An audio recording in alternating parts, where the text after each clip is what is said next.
आज की इस FB लाइव कार्यक्रम में आप सभी आगंतुक दर्शकों का, श्रोताओं का स्वागत है। आप सभी जानते हैं कि धर्म संस्थापक संघ पिछले 32 वर्षों से धर्म स्थापना, न्याय स्थापना के लिए विभिन्न प्रकार से और विभिन्न स्तरों पर कार्य कर रहा है। मनुष्य समाज समझ परक है। यहाँ पे मनुष्य समाज में समझ की क्रांति ही महत्वपूर्ण है, अन्य किसी क्रांति की यहाँ आवश्यकता नहीं। तो मनुष्य समाज के लिए पहली आवश्यकता शिक्षा की होती है। धर्म संस्थापक संघ विभिन्न स्तरों पर विभिन्न प्रकार से न्याय की स्थापना, धर्म की स्थापना के साथ साथ मनुष्यों को न्याय की और धर्म की समझ देने के लिए भी कार्य कर रहा है। श्री गुरु जी द्वारा विभिन्न पुस्तकें और विभिन्न व्याख्यान इस पर दिए जाते हैं। यह FB लाइव कार्यक्रम भी इसी उद्देश्य से रखा जाता है। इसमें हम विभिन्न विषयों पर हम लोग विभिन्न प्रश्नों के माध्यम से श्री गुरु जी से अपनी जिज्ञासा का समाधान करते हैं।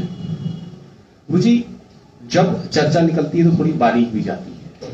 हम लोग रोजगार की बात करते हैं, प्रति व्यक्ति आय की बात करते हैं, अपनी एक रोजगार नीति है न्याय धर्म सभा की जनता के लिए।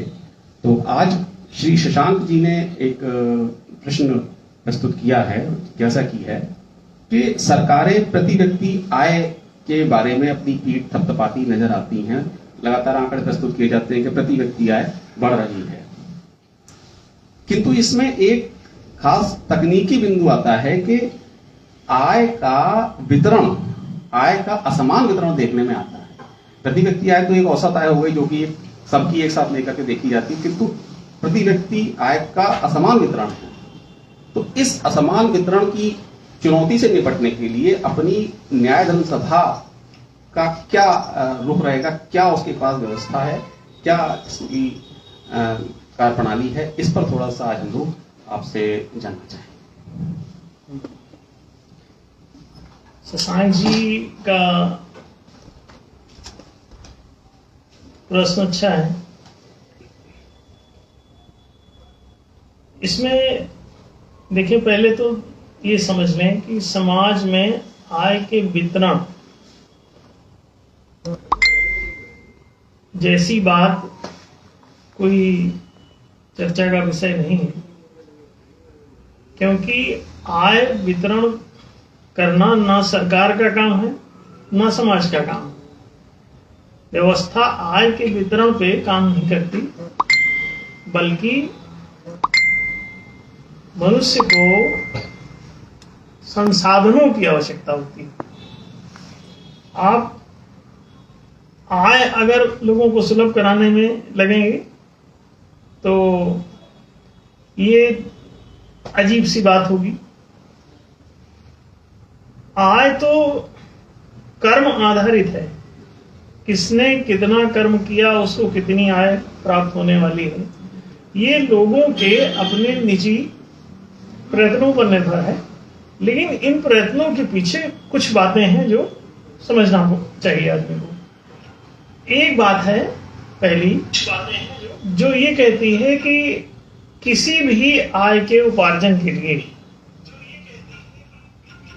संसाधन की जरूरत होती है।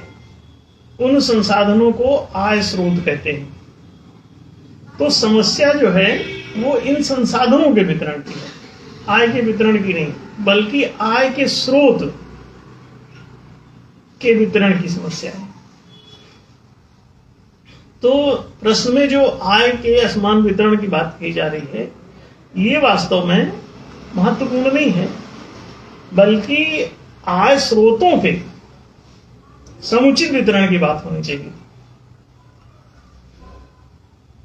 आय के स्रोत यदि समुचित रूप से, समान और उचित रूप से लोगों को सुलभ हैं, तो निश्चित रूप से अपनी उपार्जनशीलता के द्वारा लोग उसमें से आवश्यक आय उपार्जित कर लेंगे, कमाएंगे, और उस पर उनका न्यायोचित अधिकार होगा। सरकार का काम या समाज की किसी व्यवस्था का काम, किसी प्रशासन का काम ये नहीं है कि वो लोगों को आय का वितरण करवाए या कहीं से पैसा इकट्ठा करके उसे बांटे, नहीं। ये कोई समसामयिक कोई समस्या हो सकती है, जैसे कि कोई ऐसी नेचुरल कोई घटना घट गई जिसमें किसी को कोई हानि पहुंच गई, उसके प्रयत्नों के बावजूद उसे हानि हो रही है, तो उसको सहायता के रूप में उसे कुछ किया जा सकता है। तो वो एक समसामयिक बात होती है, लेकिन स्थायी रूप से ये बात नहीं कही जा सकती कि आदमी को हमेशा ही बाढ़ आना है, हमेशा ही भूकंप आना है। तो ऐसा नहीं होगा। जैसे किसान है, उसने फसल बोई है, मेहनत किया है, सब बात है, लेकिन अचानक कोई घटना घट गई कि बाढ़ आ गई, सूखा पड़ गया, तूफान आ गया, भूकंप आ गया, किसी कारण से अगर उसकी फसल की क्षति हुई, बावजूद कि उसने प्रयत्न किया है, संसाधन भी उसके पास थे, उन संसाधनों पर उसने अपना कर्म किया है, आय उपार्जित जितनी होनी चाहिए थी, कुछ दुर्घटनात्मक कारणों से, प्राकृतिक आपदाओं के कारण से उसकी आय में गिरावट आई, तो इसकी भरपाई करना ये एक बीमा संरक्षण जैसी बात हो सकती है। तो इसका प्रावधान हम लोगों ने अपने न्यायधर्म सभा के 111 प्रस्ताव में शायद 102 नंबर प्रस्ताव में इसको लिया है कि लोगों को एक अचानक किन्हीं कारणों, बस अप्रत्याशित कारणों से आय की उसको क्षति होती है, उसमें गिरावट आती है, बशर्ते कि उसने प्रयत्न किया हो, कर्म का उपार्जन उसका चल रहा हो। इसके बावजूद, प्रयत्नों के बावजूद यदि उसे ऐसे कैजुअल आकस्मिक कारणों से कुछ ऐसा हुआ तो उसकी भरपाई की जानी चाहिए। उसका एक आय के बीमा का सिद्धांत भी इसमें अडॉप्ट किया जा सकता है। उसे हम लोगों ने यूनिवर्सल बेसिक इनकम भी कहा था, और उस यूनिवर्सल बेसिक इनकम के तहत लोगों को एक आय सुनिश्चित कम से कम उतनी हो जितने कि उसका घर परिवार आसानी से चल सके, उतना तक उसकी भरपाई की जा सकती है, बशर्ते कि उसने उपार्जन के प्रयत्न किए हों। अगर वो असमर्थ है उपार्जन में तो ये एक अलग विषय हो गया, फिर ये उसके बीमा का विषय नहीं हुआ, बल्कि ये हो गया आश्रय योजना का विषय। तो ये एक दूसरे न्याय प्रस्ताव के तहत अलग ही प्रस्ताव है, उसके तहत इसको लिया गया है। आश्रय योजना एक अलग विषय है, वो असमर्थ लोगों के लिए। सामान्य जनों के लिए आय के वितरण के सिद्धांत की आवश्यकता नहीं होती। उनके लिए संसाधन देखो, समाज में सज्जनों के संसाधन 4 प्रकार के होते हैं: कृषि, वाणिज्य, राज, नेतृत्व। 4 प्रकार के क्षेत्र हैं, रिसोर्सेस हैं। इन चारों प्रकार के रिसोर्सेस में उनकी पात्रता अनुसार, नागरिकों की पात्रता अनुसार, उनकी क्षमता के अनुसार, सामर्थ्य के अनुसार, इन 4 में से वो जिसके लिए पात्र ठहर जाएं, उसके लिए उनको नियुक्त किया जाना चाहिए और वे उस संसाधन के माध्यम से अपना आय उपार्जित कर सकेंगे। ये हुआ न्यायोचित एक सिस्टम, न्यायोचित व्यवस्था। तो ये कह रहा है कि कृषि संसाधन, वाणिज्य संसाधन, राजकीय संसाधन, और चौथा है राजनीतिक संसाधन, जिसे आप नेतृत्व भत्ता कह सकते हो, भत्ते के रूप में प्राप्त होता है, प्रतिग्रह इसे कहा जा सकता है। आज भी इसका प्रावधान है नेतृत्व भत्ते का। इसका मतलब यह है कि 4 में से कोई एक संसाधन का होना महत्वपूर्ण है, ना कि आय सुनिश्चित करना कि सरकार कहे कि आप काम करें ना करें फिर भी आपको 50,000 रुपए मिलते रहेंगे। तो this is not the proper way to manage the economy, economy इकोनॉमी, हमारी अर्थव्यवस्था जो है राष्ट्रीय, उसमें इस तरह का प्रावधान करना ये अनैतिक भी होगा क्योंकि विनाशकारी होगा। अनुपार्जित आय आप जब भी लेना शुरू करेंगे तो आपके रिसोर्स बर्बाद हो जाएंगे, खत्म हो जाएंगे, और फिर आप दरिद्रता की ओर बढ़ने लगेंगे। समाज में उत्पादन का अभाव हो जाएगा, वस्तुएं न्यून उत्पादित होंगी क्योंकि परिश्रम नहीं हो रहा है, तो वस्तुएं जो उपलब्ध है उत्पादन वो अपने आप न्यून पड़ जाएगा और महंगा हो जाएगा, लोगों की पहुंच से बाहर हो जाएगा। आप मुद्रा कितनी भी बांट दें बाजार में, वही होगा कि आपको हजारों रुपए केजी आलू मिलने लगेगा। अगर आय का वितरण आपने वैसा कोई सिद्धांत अपनाया तो वो इकोनॉमिक्स की दृष्टि से ये हानिप्रद है, ये चिंतन ही गलत है। तो असमान आय का वितरण नहीं, असमान आय स्रोतों का वितरण, इस पर बात करें तो आप पाएंगे कि आय स्रोत लोगों को सुलभ होने लगा। ये सरकार का दायित्व होना चाहिए, संवैधानिक दायित्व होना चाहिए, संविधान में इसका प्रावधान होना चाहिए, जो कि अभी नहीं है। कई लोग सोचते हैं संविधान बड़ा अच्छा है, बहुत बढ़िया बनाया है, बाबा साहब ने बनाया है, पलाटिका ने बनाया, नेहरू जी ने बनवाया। नहीं, कौन बनाया, किसने बनवाया, ये मुद्दा नहीं है। मुद्दा ये है कि जिस किसी ने भी बनवाया वो न्याय संगत बनवाया अथवा नहीं बनाया। तो कोई भी संविधान यदि न्याय संगत नहीं है, नागरिकों के साथ न्याय नहीं करता।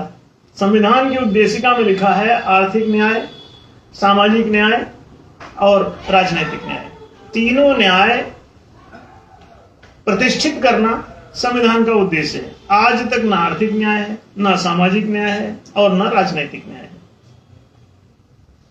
आर्थिक न्याय की ही ये बात आई है जो अभी हम चर्चा कर रहे हैं, आय स्रोतों के असमान वितरण की।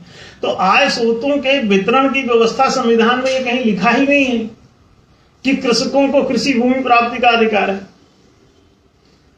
वणिकों को वाणिज्यिक पूंजी प्राप्ति का अधिकार है, राजकर्मियों को राजकीय वेतन प्राप्ति का अधिकार है, और नेतृत्व कर्मियों को नेतृत्व भत्ता प्राप्ति का अधिकार है। ये संविधान में कहीं नहीं लिखा। अब कहीं किसी ने पढ़ा हो तो हमको बताए।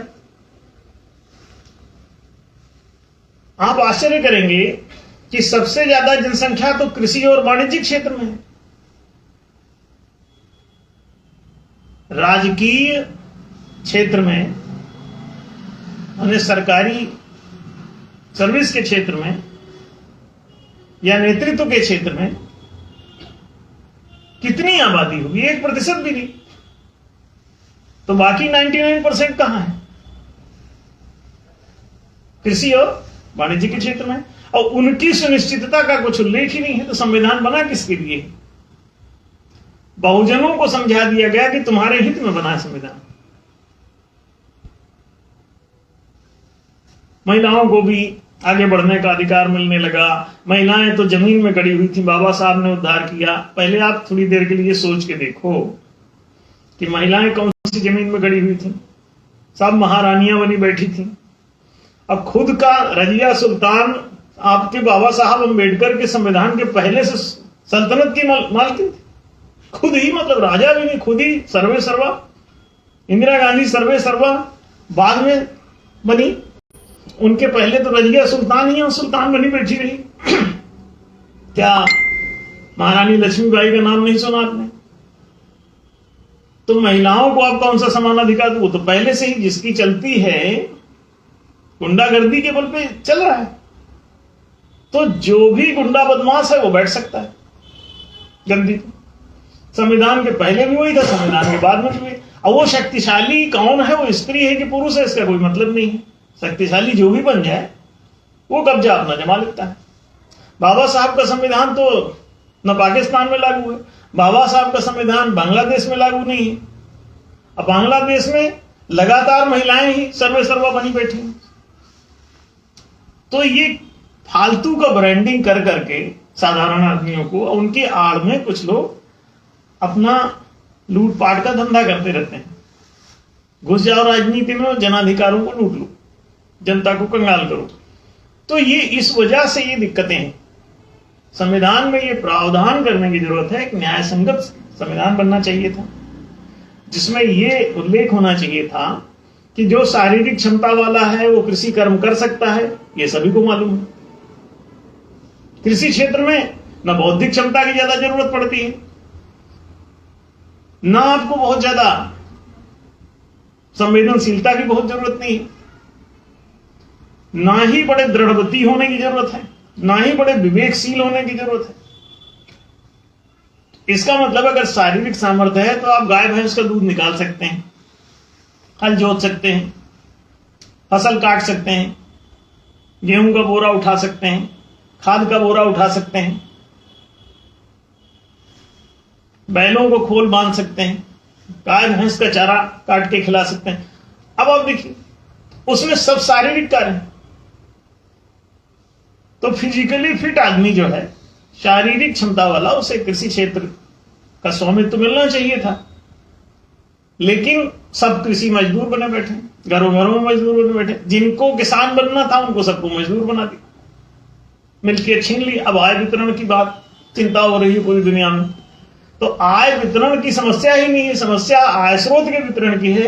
ये अपने को ध्यान देने की जरूरत है। PQ, IQ, EQ, SQ 4 Qs होते हैं, शारीरिक, मानसिक, भावनात्मक, चेतनात्मक। अब कृषि, वाणिज्य, राज्य, नेतृत्व तो 4 ये सेक्टर हैं, 4 आय के स्रोत हैं। इन आय के स्रोतों में भूमि, मुद्रा, राजकोष और समाजकोष, ये 4 चीजें हैं। इन चारों का वितरण प्रॉपरली कर लो, समस्या खत्म हो जाती है।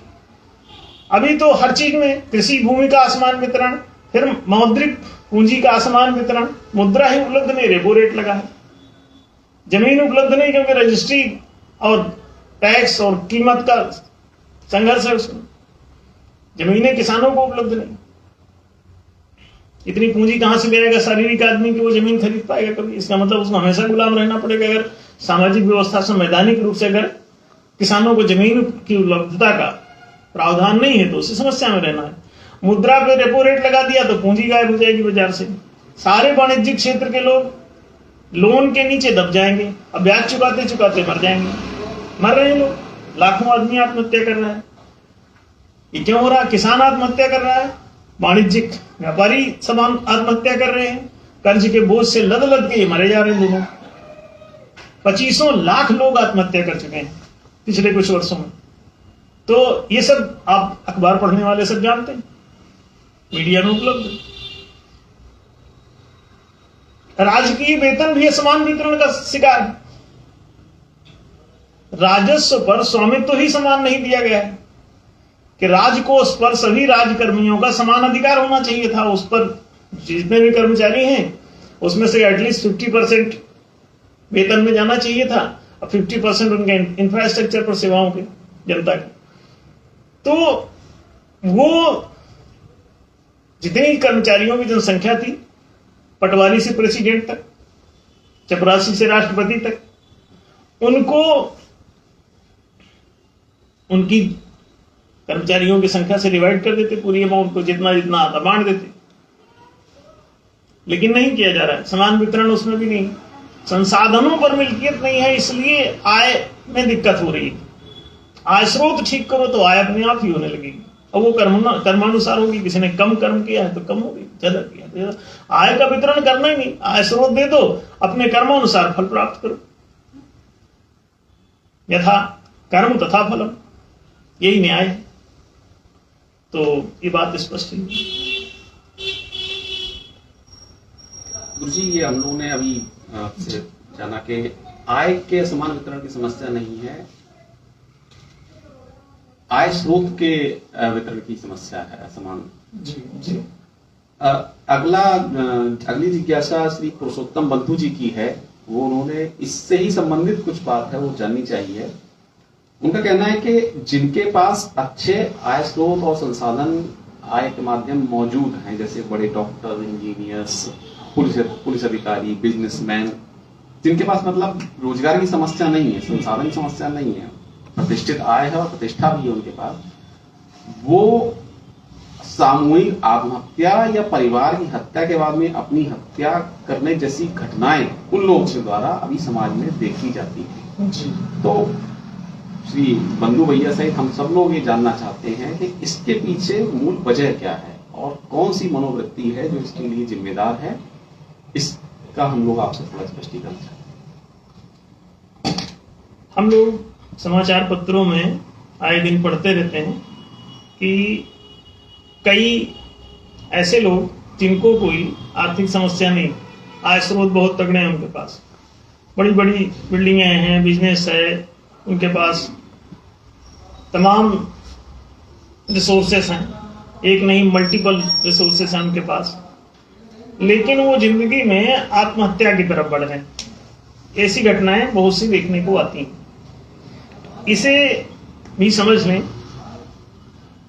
हमेशा ध्यान रखें कि आप किसी, जिंदगी एक यात्रा है, जीवन एक यात्रा है, आप उस यात्रा में चल रहे हैं और आगे बढ़ रहे हैं। आगे बढ़ते बढ़ते ना तो कोई मंजिल दिखाई दे रही हो, ना ही यात्रा में कोई रस हो, तो कितनी देर आप चलेंगे? न यात्रा में कोई रस है, यात्रा मंगलमय हो आपकी, क्यों कहा जाता है? अब यात्रा मंगलमय नहीं है, फिर आगे मंजिल भी नहीं दिखाई दे रही कि कितने दिन तक ये मंगलमय यात्रा करनी है। मान लो चलो ठीक है, किसी ने कहा कि आप दिल्ली जा रहे हैं भैया, ठीक है, आपकी यात्रा मंगलमय हो, शुभकामनाएं, शुभ यात्रा, किसी ने कहा आपको, आप चल पड़े। अब ट्रेन चलती जा रही, चलती जा रही, चलती जा रही, दिल्ली आ ही नहीं रहा, चलते चले जा रहे हैं। अब मान लो कोई मंजिल गायब हो, आए ना, तो यात्रा अगर मंगलमय भी हो तो क्या मतलब, थोड़ी देर में आपका वो मंगलमयता से रस समाप्त हो जाएगा। मंगलमय यात्रा भी आपको बुरी लगने लगेगी, आप थक जाएंगे, परेशान हो जाएंगे। चढ़े नहीं ट्रेन में तो 2 दिन हो गया, 5 दिन हो गया, 10 दिन हो गए, चलते झकझिक चले, कहां तक आप झिकझैक करते रहेंगे भाई, थक जाएंगे। तो एक निश्चित समय के बाद आपको बोर्डम पैदा होगा and you will get frustrated and the frustration will occur the suicide, या कोई भी न्यूसेंस कर सकता है। अपनी सुसाइड ही करेगा ये भी पक्का नहीं, कुछ लोग हो सकता है जो अहिंसक हो बेचारे अपनी सुसाइड कर लें, कुछ आक्रामक हैं वो, उनका बोर्डम आतंक में बदल सकता है, वो खूनी क्रांतिकारी बन सकते हैं। तो फ्रस्ट्रेशन एक तरफ का आपने चर्चा उठाई, लेकिन ये दोनों तरफ देखें कि वो दूसरा भी जो हो रहा है, जो आत्महत्या नहीं कर रहा है, हत्या कर रहा है, वो भी इसी वजह से कर रहा है। The frustration is there. आगे कहां जा रहे हो? कितनी भी मंगलमय, अभी चलो ठीक है मंगलमय हो तब भी दिक्कत हो सकती है आगे, अगर मंजिल कोई नहीं है, कहां पहुंचने वाले हैं, कहां जाएंगे, कुछ पता नहीं। बस रोज एक बड़ी हीरोइन हुई मीना कुमारी पुरानी, उनका एक शेर है, सुबह होती है शाम होती है, सुबह होती है शाम होती है और जिंदगी यूं तमाम होती है। सुबह होती है शाम होती है, जिंदगी यूं तमाम होती है, मतलब जिंदगी से खर्च भी जा रही है। बस सुबह हुई फिर शाम हो गई, फिर सुबह हुई फिर शाम हुई, you are going to get frustrated, get bored. ये बोर्डम है, आगे निराशा है, उदासी है, हताशा है। और एक उदास आदमी क्या करेगा? आत्महत्या अथवा हत्या। अब दोनों काम हो रहे हैं, एक ही नहीं हो रहा। उसमें प्रश्न में एक तरफा पूछा गया, दोनों काम हो रहे हैं, दोनों उसी की देन है। एक बड़े बड़े आप देखें लोग, हजारों एकड़ की संपत्ति है, हजारों करोड़ की उनके पास दौलत है, हा? इसके बावजूद भी वो मर्डर कर रहे हैं। अभी आप देख रहे हैं एक धमाल मचा हुआ है, अति का मत कर। अब वो कोई गरीब तो है नहीं, वो विधायक रहे, सांसद रहे, अब फिर भी वो एक खुलेआम एक आदमी का उनके लोग मर्डर कर रहे हैं। अब सरकार उनके पीछे पड़ी, उनको सबको चुन चुन के सबका एनकाउंटर हो रहा है। क्यों? आप इतने सब पैसे वाले होके भी आपका फ्रस्ट्रेशन आत्महत्या नहीं कर रहा है तो हत्या की तरफ मुड़ गया भाई। उनको, एक सांसद को, एक विधायक को भाई क्या कमी हो सकती, सोच सकते हैं?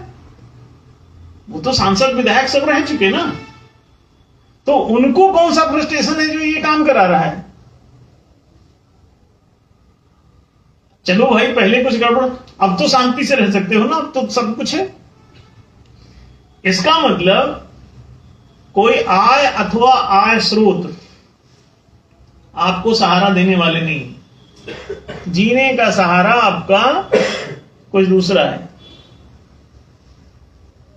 आय और आय स्रोत ये आपके बीच में जिंदगी जीने का माध्यम का काम कर सकते हैं, लेकिन जिंदगी आपको न ये जीना सिखा सकते हैं और ना जीवन ये दे सकते हैं।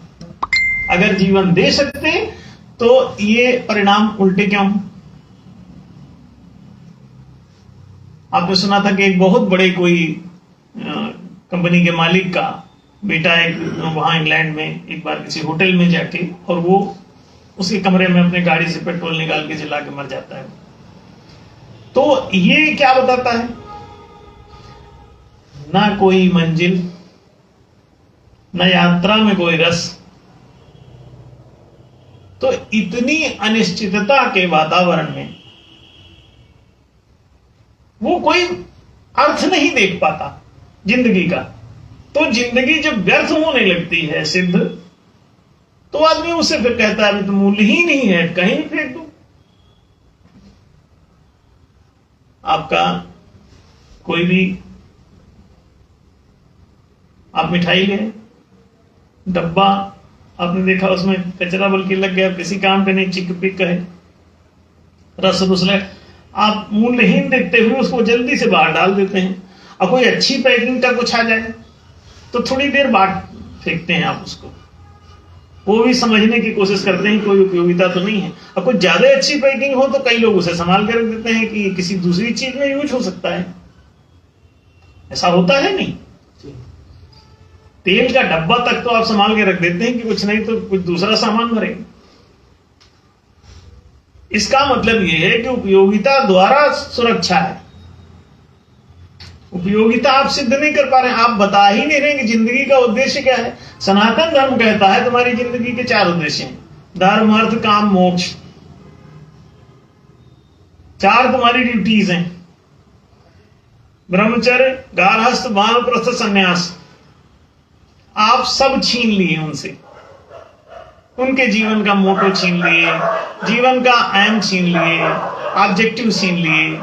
हाँ, कोई गोल नहीं है, they don't have anything to achieve, why to live? किस आधार पे आप सरवाइव करें? सोचें, आपके पास कोई गोल नहीं है।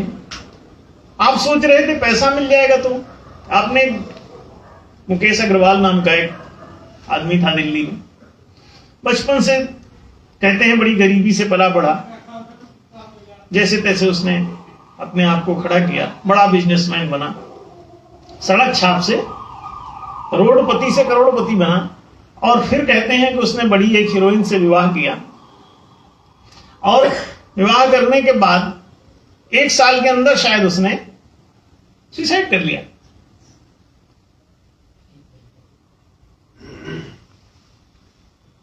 बहुत जल्दी ही वो नहीं चला, क्योंकि उसने देखा कि जो ये 3rd क्लास का कोई गोल आपने बना लिया, अब उसका वो कोई गोल था नहीं, आपने गोल बना लिया, अब उस गोल में तुम खुद ही गोल हो गए। जिंदगी को सत्य पर आधारित खड़ा करना होगा, असतो मा सद्गमय बोलना होगा। If you want to live your complete life, eternal life, then you will have to say asatoma sadgamay. असत नहीं सतपथ पर चलूंगा। कमिट करो, बोलो ओम तत्सत। असत को छोड़कर सत जो जो सिद्ध होता रहे उसे चलते चलो। एक दिन जब तुम पूर्ण सत्यता को प्राप्त हो जाते हो तो तुम सच्चिदानंदमयी हो जाते हो और जीवन से भरे पूरे होते हो। ना कोई जहां बोर्डम है, ना कोई उदासी है, ना कोई हताशा है, ना कोई निराशा है। कभी तुम बोर नहीं होते, कभी उदास नहीं होते, कभी निराश नहीं होते, कभी दुखी नहीं होते, फिर कभी दरिद्र नहीं होते, कभी भुखमरे नहीं होते। आत्मन्येव आत्मना तुष्ट स्थित प्रज्ञस्तवोच्यते। तुम्हारा स्टेटस ही ऊंचा हो जाता है, तुम स्वयं सुखी, स्वयं सुरक्षित, स्वसम्मानित हो जाते हो, खुद ही मूल्यवान हो जाते हो। जब तुम सत्य को जीते हो, सत्य होने लगते हो। सत्यम शरणम गच्छामि नहीं बोला होगा जिन लोगों ने सुसाइड किया अब तक, पता कर लो। अस्तो मा सद्गमय नहीं बोला होगा, जय श्री राम बोला होगा, जय हनुमान बोला होगा, जय अल्लाह मियां बोला होगा, अल्लाह अकबर बोला होगा, यहोवा का जयकारा लगाया होगा, यीशु का जयकारा लगाया होगा, मोहम्मद का भी कहो लगा दिया हो, नानक का लगाया होगा, वाहेगुरु वाहेगुरु बोला होगा, लेकिन उसने अस्तोमा सद्गमय नहीं बोला होगा और ना किया होगा। हम गारंटी देते हैं कि जिसने भी अस्तोमा सद्गमय बोला और किया, दोनों बातें, झूठ मत बोलो, करो तो करो, जो बोलो वो करो, तुम जीवन को प्राप्त होगे। No suicide, no attack, no suicide, no murder, because you will achieve your गोल।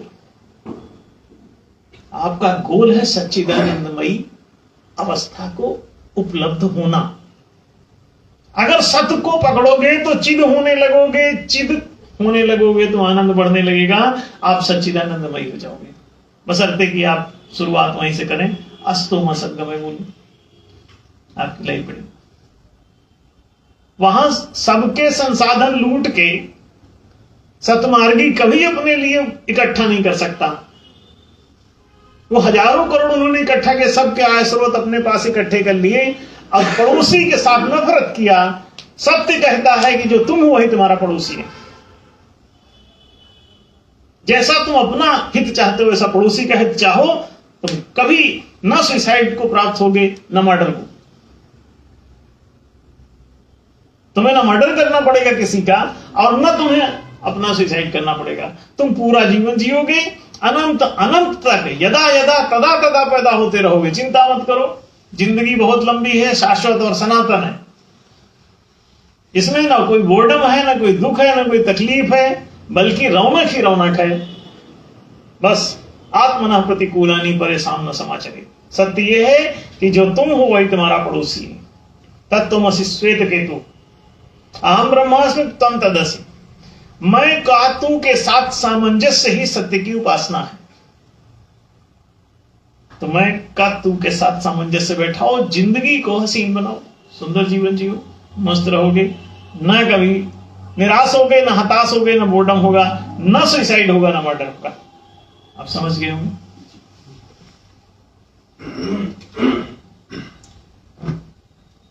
जीवन दर्शन और जीवन व्यवस्था संबंधी इतनी अच्छी जानकारी के लिए, इतने अच्छे ज्ञान के लिए हम आपका आभार व्यक्त करते हैं। बहुत बहुत धन्यवाद गुरु जी। और आप सभी मित्रों से ये निवेदन और आग्रह है कि हम करते हैं और करते रहेंगे इस आग्रह को, कि इसको ज़्यादा से ज़्यादा आप शेयर करें, लाइक करें, अपने मित्रों से चर्चा करें, व्यक्तिगत चिंतन भी करें, और जितना ज़्यादा इस जीवन संबंधी समझ को, व्यवस्था संबंधी समझ को लोगों तक पहुंचा सके तो बहुत बेहतर। बहुत जल्दी आप समझिए कि सब चीज़ इस पृथ्वी पर उतर जाएगा। इन्हीं शब्दों के साथ में मैं संदेश अपने सभी मित्रों के साथ आपका, सभी मित्रों का धन्यवाद करता हूँ।